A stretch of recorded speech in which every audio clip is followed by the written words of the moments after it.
Estamos justamente aquí en nuestros estudios con Fernando Tuesta Soldevilla. Él es un reconocido politólogo.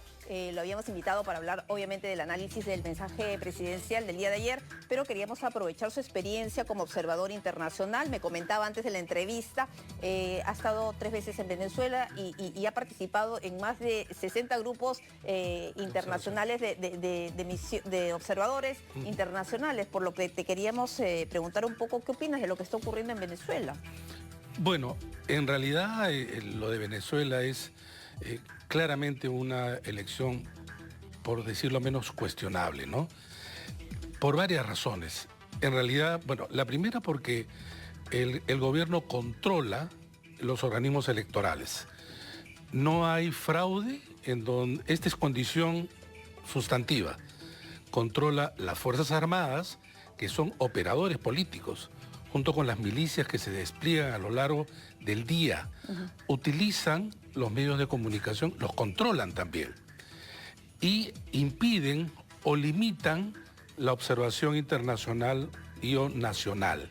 Lo que hemos visto ayer, ¿no? Por ejemplo, no se le ha permitido a OEA, que es la que más despliega en realidad en las observaciones, donde he participado en varias oportunidades, la Unión Europea.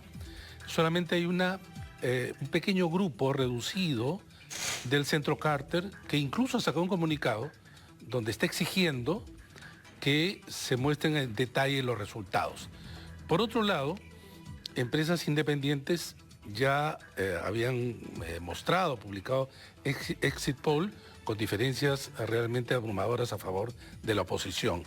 Pero además, cosa curiosa para nosotros, pero que en realidad ya lo hemos visto en Venezuela, el Consejo Nacional Electoral no da información sino hasta en la madrugada. No es transparente, por lo tanto. Y en este caso ha declarado no solamente ganador, y casi de manera oficial, cuando se habían escrutado, totalizado, más que escrutado, el 40% de los votos. Así es. ¿No? En las actas que tiene la oposición, un 70% marca una diferencia sustantiva a favor de la oposición. Pero, ¿y ahora qué hacer? Esa es la pregunta que todos nos hacemos. Ha habido una convocatoria, es una información en desarrollo, ¿no? Sobre una convocatoria por parte de las Naciones Unidas a esta sesión de la OEA, sí. De una sesión extraordinaria para el miércoles, ¿no? Así es. Bueno, varios países ya se han pronunciado, con lo que además han roto relaciones diplomáticas Venezuela inmediatamente. La gente se está movilizando en las calles. No hay un reconocimiento, salvo de poquísimos países. La situación económica ya lo sabemos.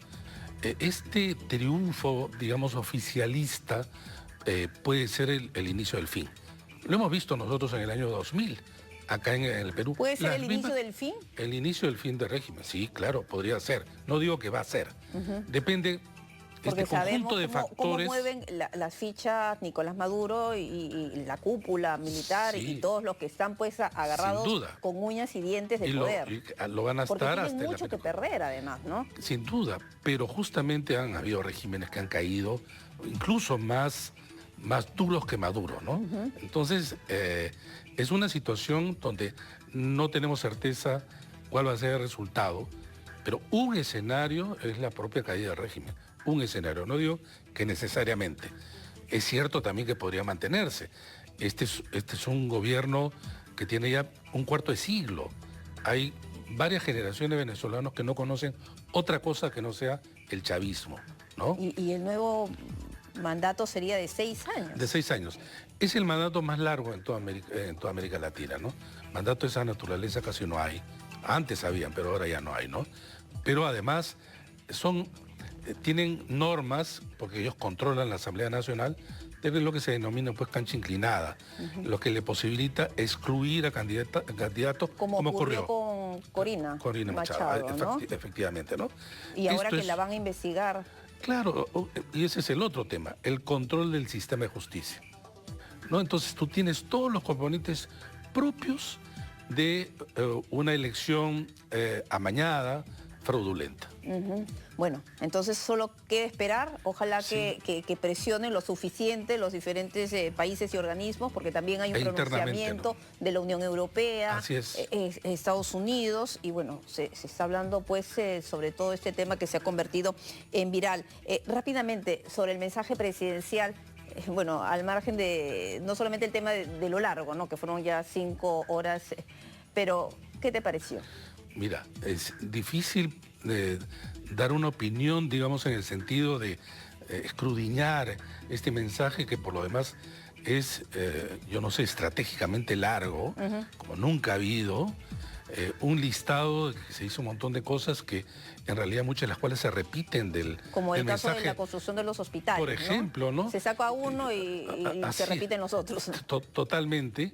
Me parecía que copy-paste del mensaje anterior. Y no hay un objetivo claro, pero sobre todo, Pilar, porque la presidenta no tiene legitimidad, por lo tanto lo que diga no es creíble.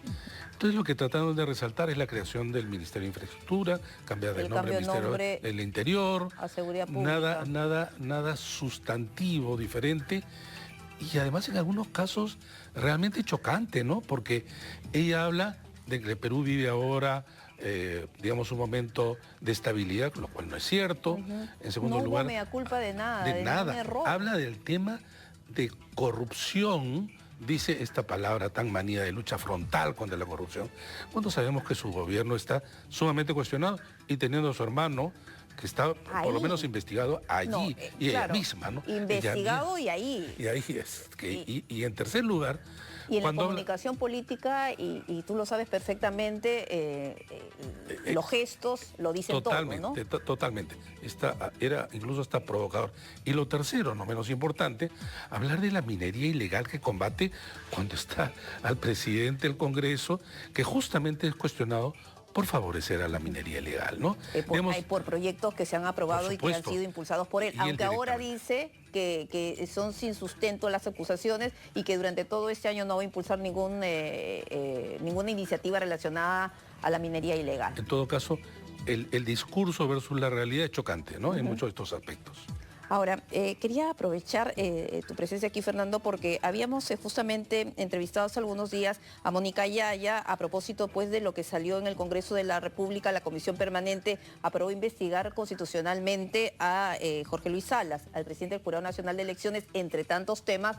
Uno era por este informe de Contraloría General de la República que señala que tu contratación era irregular. Mira, sí quiero aclarar esto porque la señora Mónica Yaya se pasea por los medios diciendo medias verdades y mentiras. Efectivamente, a propósito de qué hace ella esta campaña, hay un informe de la OSI, de la Oficina de Control Interno del Jurado Nacional de Elecciones, que luego de evaluar, no solamente a mí, sino a muchos, concluye de que mi contratación fue irregular porque yo no tenía 3 años como experto electoral.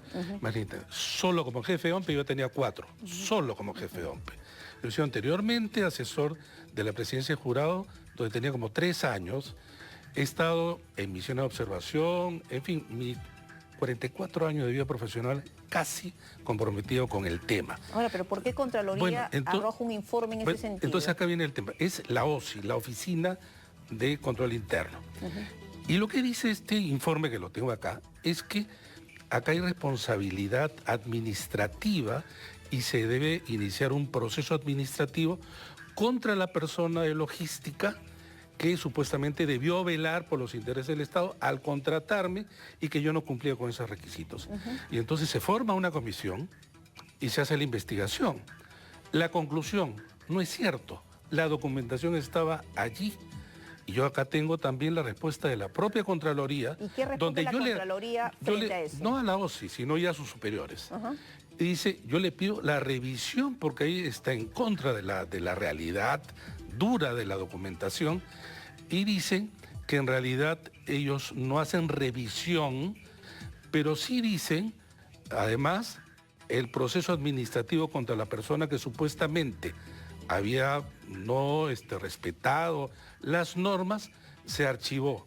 Yo entonces he solicitado al Jurado Nacional de Elecciones que me entreguen y tengo la resolución donde está todo el informe del proceso y donde terminan archivando porque está toda la documentación en el jurado. ¿Qué ocurrió? Es algo que yo ya no entiendo porque esas personas de control interno en su informe se dirigieron a mí directamente para pedirme algunos papeles, documentos para ver el tema de mi contrato. Se los envié. Pero si es que ellos hubieran encontrado que yo no tenía, digamos, 3 años, sino dicen 2 años, 9 meses, 7 días, también se hubieran dirigido a mí, diciendo, qué raro que usted no tiene, me conocen. Además, mi nombramiento como jefe de hombre, donde estuve 4 años, es de conocimiento público. Y ahora, y estoy recordando parte de la entrevista, lo que dijo Mónica Yaya, era que no se había cumplido con la entrega de unos informes, que son para ver el trabajo realizado. Acá está el informe de Contraloría. Lo único que hacen referencia, lo único, es que yo no cumplía con los 3 años. Por falta de tiempo y de experiencia. ¿Tú te imaginas? Es como ahora que Nelson Schack no es contador. Pasa un tiempo y lo contratan en la Contraloría y le dicen que él no tiene tiempo suficiente. Si no tiene 5 años, sino 7. Es tan absurdo como eso, ¿no? Tengo documentación, tengo además el respaldo de documentos de toda mi actividad como experto electoral. En el mismo Parlamento yo fui contratado en el 2012, medio año, como experto electoral en una comisión sobre reforma. Y puedo decir muchos, 60 más o menos misiones de observación electoral, de asistencia. Mi vida dedicada a esto es absolutamente absurdo. Pero aparte, si es citado al Congreso, también podría ir, pero por supuesto, a la comisión permanente. No, es más, ya he ido yo a la comisión de fiscalización. Pero que el punto, ¿Por el mismo tema? Por el mismo tema. Pero además, esto es una cuestión, creo yo, política. Porque en realidad sobre mí no es tanto, sino que aparece como que el presidente del jurado me contratara a mí. Y en realidad, y que me hiciera un favor además, ¿no? Porque como si yo no cumpliera con los requisitos. Bueno, tú sabes que ahí hay un tema con el presidente del jurado y acá lo toman, creo yo, como un pretexto o un argumento que en realidad tengo la documentación. Porque se pide su inhabilitación. Claro, se pide por varias otras, pero entre ellas por una supuesta contratación que habría hecho casi él, cosa que no corresponde. Como digo, las personas responsables son la administración que tienen que ajustarse las normas para contratar. Si no, hace un informe y dice, no cumple con los requisitos, no se le contrata. Justamente se ha hecho un proceso disciplinario, como te digo, ha sido archivado y la propia Contraloría me dice exactamente lo mismo, que ha sido archivado ese proceso. ¿Por qué yo no? ¿Qué más habría por hacer? Bueno, nada, porque ya está todo archivado. O sea, si hubiera existido una falta, a esa persona le iniciaban un proceso administrativo y además la sancionaban, no solo administrativamente, sino incluso penalmente. Y como consecuencia, a mí hubiera existido un proceso en el cual yo estaría incurriendo también, o habría incurrido indirectamente una falta, hasta con algún tipo de sanción de cualquier naturaleza, cosa que no existe. La señora Mónica Yaya sorprende a los medios de comunicación llevando este tipo de cosas porque tiene agenda política. Ahora, y sobre el tema de lo que está ocurriendo en el Congreso, ya hemos visto cuál es la posición de muchos parlamentarios frente a la JNJ, por ejemplo. Ahora, ¿qué podría pasar con el presidente del Jurado Nacional de Elecciones? Bueno, ¿podría seguir los mismos pasos? Bueno, entiendo que la subcomisión de asuntos constitucionales está llevando adelante un proceso. No sé en qué va a terminar, pero él tiene varios, ¿no? Pero yo lo que quiero aclarar es en relación a la referencia que hacen sobre mí, que realmente se cae porque hay una documentación que lo avala y una realidad que es tal cual. Y cuando fue la comisión de fiscalización, ¿qué le preguntaban los parlamentarios, los integrantes? Todo este tipo de cosas, cuando fui contratado, porque a quien corresponde evaluar la contratación es a la Contraloría y a la oficina. Esa oficina emite un informe, informe diciendo que yo no cumplo. Pero en esa misma resolución se dice que debe iniciarse un proceso administrativo a la persona de logística. Y efectivamente se crea una comisión, emite una resolución, no hay sanción, queda archivado y ahí queda. Y como consecuencia, el contrato no tiene regularidad y como consecuencia yo no tengo responsabilidad. Así de simple, aun cuando aparece pues complejo, aparece que yo no cumpliera con estos supuestos requisitos, como te digo, solo como jefe de hombre 4 años. Y el requisito dice, no cumple los 3 años como mínimo. Es tan absurdo como eso, tan absurdo como eso. Claro. Y en eso solamente se basa. Ese es todo lo que dice el informe de la Contraloría, que lo tengo, te lo puedo dejar, solo eso. Sí, eso sería bueno también, ¿no? Una prueba más que el Congreso se inclina, ¿no? Abiertamente sobre los entes electorales, los tiene en la mira. No, sin duda, o sea, digamos, ya especulando, este es un pretexto para ir tras el presidente del jurado, ¿no? Pero hay varias cosas que se le atribuyen, entre ellas supuestamente favorecer, dice a su amigo, dicen algunos, yo no lo conocía, presidente del jurado. A mí me llaman porque es más, cuando me contratan, yo recién lo voy a conocer, entre otras cosas, porque me conoce gente sobre el tema. Es decir, si no, no me llamarían los medios para hablar sobre el tema. O sea, yo no soy nuevo en este asunto, tengo décadas comprometido en el tema electoral, cosa que además conozco en todos sus ámbitos. ¿Y qué otras acciones vas a adoptar si ya no hay otra cosa que hacer? Cuando creo que han formado una comisión, seguramente van a requerir de mí, voy a presentar la documentación, además la nueva documentación que ahora he tomado conocimiento, porque yo no conocía, por ejemplo, la resolución del jurado que había hecho el proceso administrativo y se había archivado cosas que yo desconocía, y eso ya es contundente, y no hay nada más que puedan decir, no pueden inventar otra cosa. Además, a quien corresponde evaluar... ¿Qué nueva documentación relacionada al proceso de contratación? Al trabajo que hubo. La contratación, lo que yo tengo ahora es la resolución de recursos humanos que forma una comisión que emite un informe donde declara que no hubo y se archiva. Eso es lo que yo tengo ahora. Es el adicional que se va a presentar cuando sea citado a la comisión permanente. Si es que es citado. Si es que he citado a la comisión de fiscalización el año pasado. ¿O va a presentar de repente la documentación a ese grupo de trabajo del Congreso? Si es que me citan, que espero que lo hagan, en todo caso, igual voy a enviar, ¿no? Porque mi nombre está en juego. Y ese es un problema que lamentablemente me ha hecho daño en términos de imagen y reputación. Algunos medios de comunicación, tipo Willax, Expreso, se han desplegado cantidad de veces sin además haber requerido, digamos, un descargo de mi parte. Y esta señora lo único que hace, que tiene agenda política, es sorprender a los medios sobre algo que realmente está demostrado que eso no fue así. Cuando dice incluso, se le contrató por...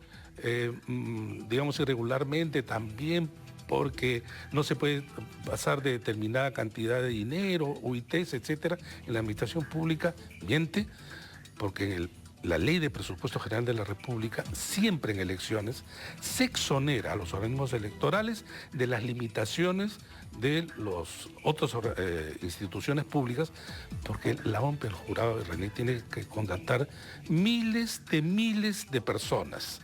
Miles de personas, obviamente que también ajustadas a la norma. Para eso que hay requerimientos, requisitos de los contratados. Y en mi caso eran 3 años de experiencia en materia electoral, 5 años en el ámbito público, que yo largamente cumplía. Entonces, acá no hay absolutamente nada, Pilar. Gracias, Fernando, por haber estado con nosotros, hecho la aclaración y también, bueno, hablado sobre el tema de Venezuela y el mensaje presidencial. Gracias como siempre. Nos vamos a una pausa comercial. Volvemos.